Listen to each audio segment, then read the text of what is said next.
back on the rails. Yes, George. right. Thank you, Alex.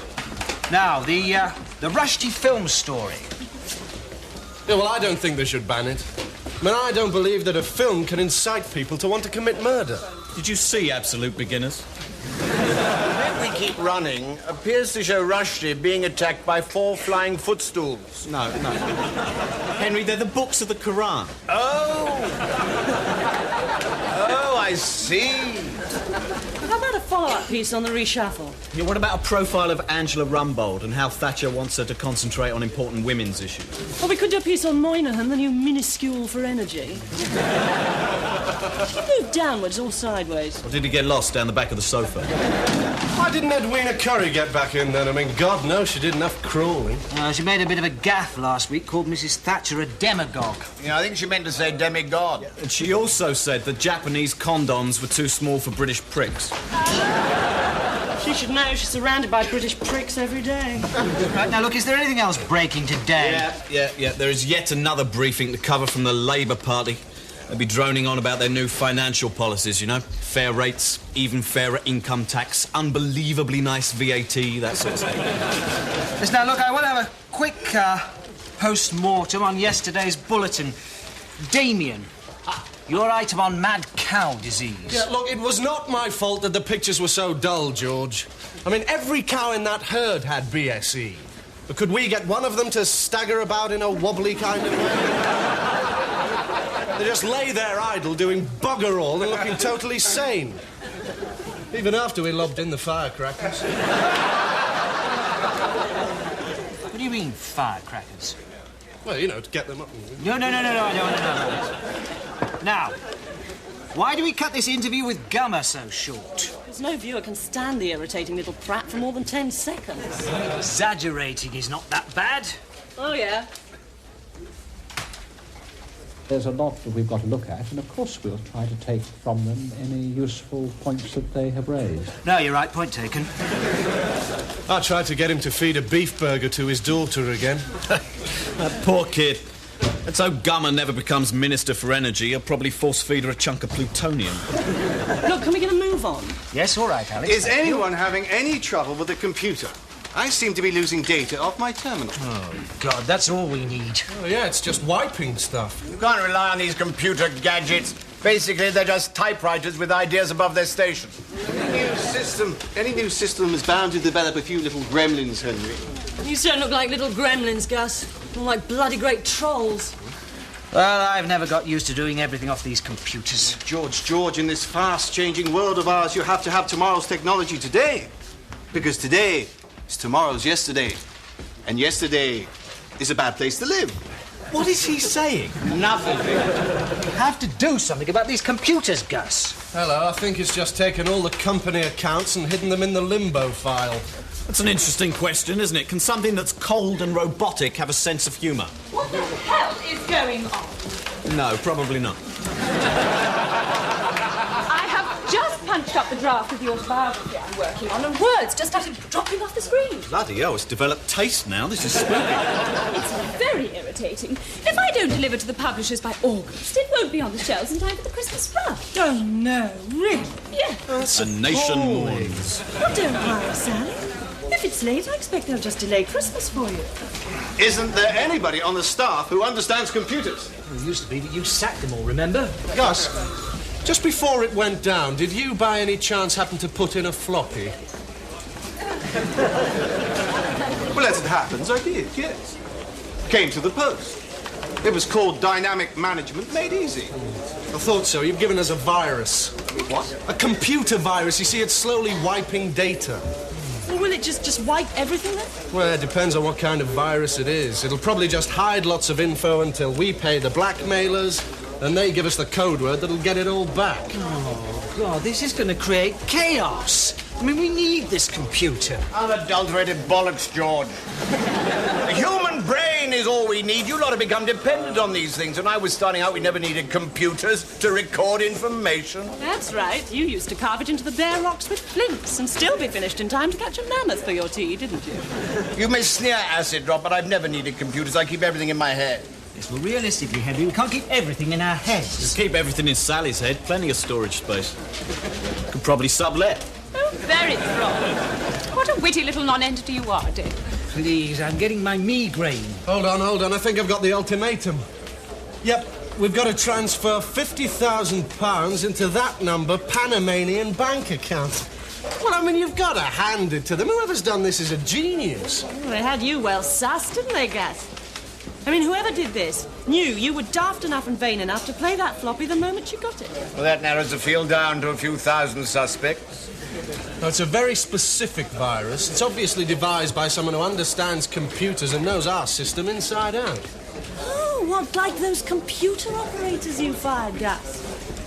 Well, that was a big financial saving, wasn't it? I think we're entering into the area of idle speculation here, Alex. I think perhaps that you and George should interface with me on this in George's office. If I've lost that first chapter of my biography... Oh, don't be ridiculous. There's far more important stuff on that computer than your stupid autobiography. Office sweepstake on who'll be the new Archbishop of Canterbury's on there. Can everyone remember who they had? Who had Bath and Wells? Henry, what did you have? Cliff Bloody Richard. Cliff Richard. Well, there weren't enough bishops to go round, were there? Damien, you know this area. Is Iraq really going to start a war? Well, you've got to understand Hussein's position. I mean, first of all, he urgently needs higher oil revenues to pay off his massive debts. Second, the Kuwaiti Islands are of vital strategic importance to him so he can protect the Sharm el-Sheikh waterway. And then, of course, there's the single most important political factor. What's that? He's a nutter. Well, basically, this is an unacceptable scenario.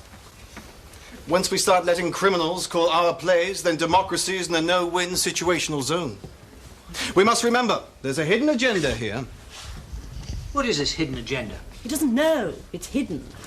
The hidden agenda is that these people want to subvert the rule of law. Oh, so it isn't a hidden agenda. It's visible. The bottom line is, whoever's responsible for this virus, we have to call their bluff. It's all very well for you to take a stand, Gus, but you're not the one who's going to have to cope with all the chaos. I am. We are. Yes, we are. We can't give in to criminals, George. I know a strong, iron-willed man like you will understand that. Well, yes, but... To even negotiate would be a surrender. I'll notify the police. I'm just worried about the chaos it's going to cause, the effect it's going to have on staff morale, Gus. You've a fine team, Coach. I'm sure everyone will respond magnificently. Trouble, George. The computer has started printing up people's salaries, and Henry and Sally have just clocked how much the other one earns. I want to die. George, I demand an explanation. So do I. The differential between our salaries is extraordinary. I agree. Little Miss Mediocrity here earns nearly as much as I do. Rubbish. The gap's huge and in the wrong direction. After all, it's not Henry who's attracting demographic groups A, B, and C, 1 and 2, is it? For God's sake, both of you, just stop badgering George, will you? Thanks, Alex. You know perfectly well it's Gus who controls the purse strings. It's the organ grind you want to talk to, not the monkey. Thanks, Alex. Good point. Now, guys, about this money. Now, hold on, Henry. This is far too important to do anything hasty. Let's not burn our boats before the bridge is built. What? Point is, as the ratings puller, Look, I hate to interrupt this ego-thon, but we do have a news broadcast to get out. I agree. Now, we can discuss this later. Very well, but you haven't heard the last of this. Quite. Expect a call from my agent. Can't we just pay these blackmailers and get rid of the virus, Gus? We can see the trouble it's causing already. I mean, God knows what's in store. We have to be firm, George. In a situation like this, we must emulate the Prime Minister. What, cock it up and then blame someone else? We must never give in to terrorists. That's what she says. It's also what Sir Royston says. And as our major shareholder, I think his views should be plugged into our matrix, don't you? I spot a hidden agenda. Who wants to look good to Sir Royston? I just want us to do what is right. Sometimes you have to stand by a principle, no matter what the cost. Sometimes you have to stand by a principle? That's never Gus. I reckon alien beings have taken possession of his body. Bloody computer virus. But you know what's going to happen now all the salaries are out in the open, don't you? Everyone's going to go around being bitter, small-minded, and envious. It's pathetic. was right, of course. Yes, I suppose so.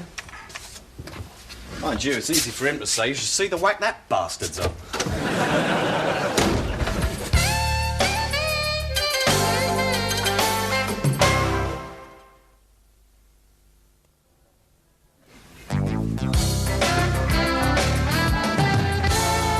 I'm not in a mood to be muzzled, George. It's all right. What I'm saying is, with all these backbench Tories on the rampage about bias, let's just be careful, shall I we? know how they'd like the news to sound. Bong, nation begs Mrs. Thatcher, please let us pay more poll tax.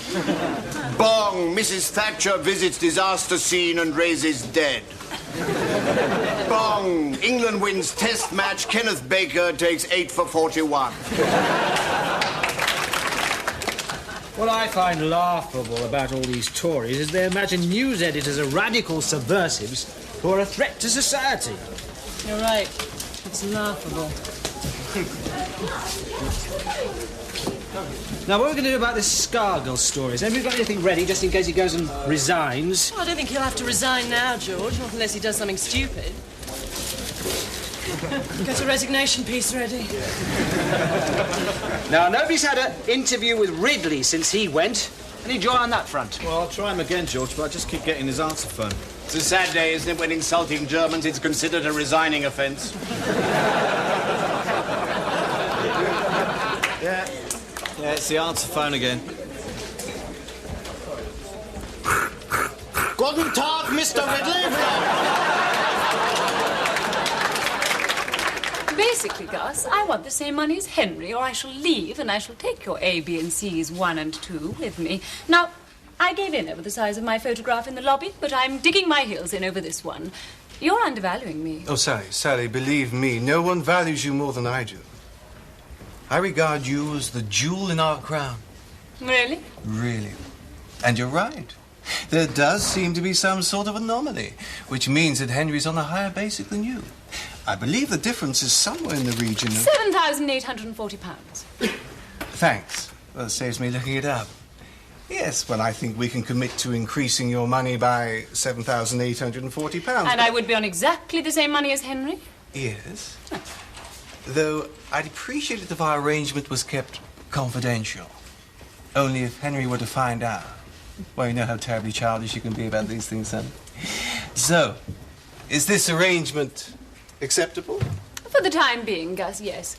Of course, objectively, I should get more money than Henry, but I suppose once again I'm to be penalised for my reasonableness. Sally, I've always said it. When it comes to reasonableness, you're in a class of your own. Right, is there anything else breaking? Yeah, there's more reaction to the royal pay rises. Government says it wants to ease the burden on the taxpayer. Answer's obvious, really. You make her the Queen PLC and you flog her to Lord Hanson. I think I've got a piece on some new very large corn circles. You know, what causes them? Is it some intelligent alien life force? They can't be that intelligent if they just spent all their time drawing circles. Maybe they're huge, retarded Martians who enjoy playing noughts and crosses. How's the virus doing? Well, it's still rampant. It started mangling up the scripts in the obituary section. You see, it's got Thatcher's obit mixed up with the one for Alice Cooper. As Prime Minister, Mrs. Thatcher soon began to develop a distinctive style which included biting the heads off live chickens. At least I think it's mixed up. My migraine's developed a migraine now. Hold on, what's it up to now? It's not making any sense at all. It's just a load of drivel. Sally, we found your book. Moron. Cretin. Hang on, what's it throwing up now? Seems to have accessed into some sort of confidential record. Hey, there's a section on you, George. It's full of personal information. Well, this is outrageous. And half of it's wrong, see? Born May 3rd, 1947, that's wrong. Studied English lit at Manchester Poly, that's wrong. Chronic hypochondriac, that's wrong. This is outrageous. There's a list of all my friends and their political affiliations. See if I'm in there. Alex hates. Oh, yes. including your political activities as a student. Well, that's not right. Again, you see loads of mistakes. And they've got your job description wrong. Oh, and conviction for car theft, May 1973. I mean, honestly, what a mistake to have on your file. It is a mistake. Well, not entirely. Well, I was mad about this boy who worked the local dodgems, you see, and took me for a spot of adolescent joyriding in a borrowed Daimler. Oh, I see. Oh, come on, George. I was only 16. Well, you must have done some silly, impetuous things when you were a teenager. No, you didn't, did you? What's it got on you, Damien? Let's see. Damien Day. See psychiatrist's report. And on yours truly. Ah, a list of organisations with which I am credit blacklisted. This should make interesting reading. So who's compiled all these files, then? Personnel department? No, these are someone's secret files. You see, there's a code name. Omega. Yes, but who would want all this personal information on us? I don't know. Someone who wants to know everything, I suppose, so that he can control people, manipulate them. How on earth would Gus have got hold of all this kind of information? Well, you can employ agencies who'll acquire it from police computers, medical records, that sort of thing. Well, I did a special feature on them for my Is Our Privacy Being Invaded piece. You know, the one where I confronted that surveillance consultant. In his bedroom. That's the one, yeah. It's finished. 21 pages of people who think I'm a credit risk. 21 pages? That's horrendous. Yeah, it's not up to date, actually. I missed a few out. Do you know there's a principle at stake here? We can't tolerate Gus spying on us like this. All right, so they're Gus's files. What are we going to do about it? The way I see it, we've got two options. Well, either we can draw up a list of our grievances and make a formal complaint through the proper channels, or we can lynch him. I think we should lynch him.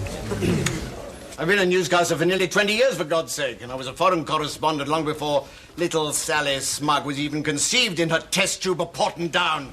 Are you listening to me? Absolutely, Henry, absolutely. I'm warning you, Gus, if the differential in pay between Sally and me isn't widened, I shall resign in a blaze of lurid tabloid exclusives. Henry, please believe me, I regard you as the jewel in our crown. And I'll admit, there has been an anomaly. So I think we can viably commit to doubling the differential between you. So that's an increase of what? £7,840. Oh, and it might be better for office morale if this were kept from Sally. Only you know how terribly childish she is, Henry. I'm sorry, Henry, but this is important. Gus, it has come to our attention that you have paid some agency to dig up lots of highly personal information about us to put on your own secret computer filing system. I know, disgraceful, isn't it? Sorry? They completely overstepped their brief. Excessive zeal, I'm afraid. I just asked them to do a few basic security clearances. You know, for if the PM's coming and Special Branch want to be reassured there are no assassins lurking here, that sort of thing. But I'm afraid these chappies went into Mega Snoop. And when I saw how much they'd invaded everyone's privacy to get hold of this stuff, well, I was as shocked as you are. Sorry, my bullshit alarm just went off. It's true. I was appalled. I've been meaning to wipe them myself, actually. My bullshit alarm just overloaded. The fact remains, Gus, that you compiled secret files about virtually everybody in this office. Yes, indeed. And what do these files say about me? That in 1946 you were expelled from Winchester for urinating in the headmaster's sherry decanter. That in 1965 you were obliged to leave Israel after making an obscene suggestion to Golda Meir. And that in 1966 you were arrested for disturbing the peace after they found you in Windsor Great Park dressed as Marilyn Monroe and attempting to strangle a swan. Oh, well, fair enough. We want something done about these records. In fact, I think they should be destroyed. Brilliant idea, George. The perfect solution. I tell you what, why don't you wipe them personally? Here you are. There's the disc. And? The safety copy. Absolutely. Mustn't forget that, must we? Well, if that's that little misunderstanding straightened out, thank you all for coming to see me. Now, I know you news commandos have to get back to the front line, so off you go, squad. Oh, Henry. Joy, as always.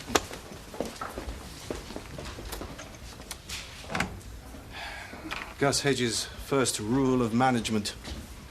Always keep a safety copy of a safety copy.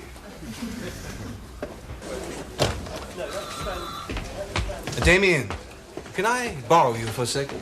Certainly. Oh, my God.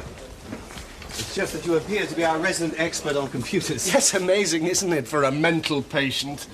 Look, what exactly did it say about me in this psychiatrist report? That you are a model of sanity for the rest of us to be measured against. Now, Damien, I just wanted to ask you, how will this virus behave next? Well, God knows. At the moment, it's just grabbing material and displaying it at random. I see. So it could, for the sake of argument, randomly display more confidential data of a sensitive nature? Oh, you mean, for the sake of argument, your secret strategy to drastically reduce staff levels? Ah. Have the others seen it? Well, not yet, but they might soon. Damien, I've been meaning to talk to you about your salary. There's been some sort of anomaly. We'll interlock on this soon, eh? Sure. Damien. There's a farmer on the phone for you. He says, how big do you want the corn circles? Oh, great.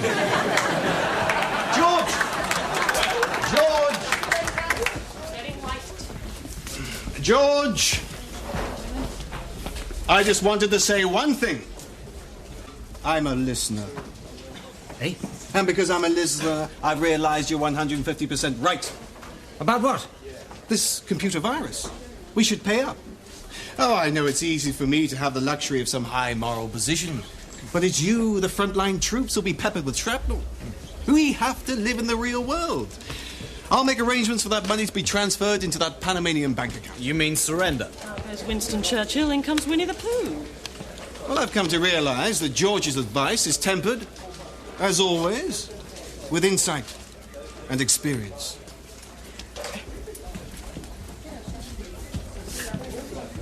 Now, don't forget to wipe those tapes. All right, Henry? Oh, yes, Sally. Everything okay with you? Are you still bothered about your money? Not at all, Henry. I'm happy. You happy? Oh, yes, I'm very happy. Then we're both very happy, aren't we? What's going on? I think it's the Smugness Olympics. Come on, let's wipe this stuff. These tapes are despicable. I find this kind of intrusion really abhorrent. Very tacky indeed. Absolutely. Sooner they're erased, the better. I never knew she was a lesbian, did you? Hey, look, John's got herpes. Yeah. So's Julie in accounts. Oh, yeah. Oh, no.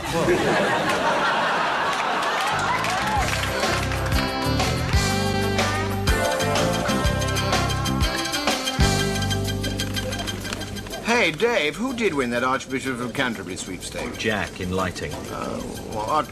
Jack, the alcoholic who was arrested for fare dodging? Yeah. You know, I must say I don't like the sound of this Bath and Wells chap. The paper says he's a Cockney secondary modern boy who supports Arsenal. That's all we need. A pearly primate with "Come on, you gunners" emblazoned across his surplice, who'll replace the creed with 4 choruses of "Knees Up, Mother Brown." Can you imagine? Brown ale and jellied eels at communion. Yeah. Lambeth All right, Walk. Henry, I'm working. Well, what on? This Waldheim story. He's meeting the Czech and West German presidents. Marks his rehabilitation. Is he giving a press conference after? Yeah. Mind you, he'll probably come out of the meeting saying it never happened, and if it did happen, he can't remember being there.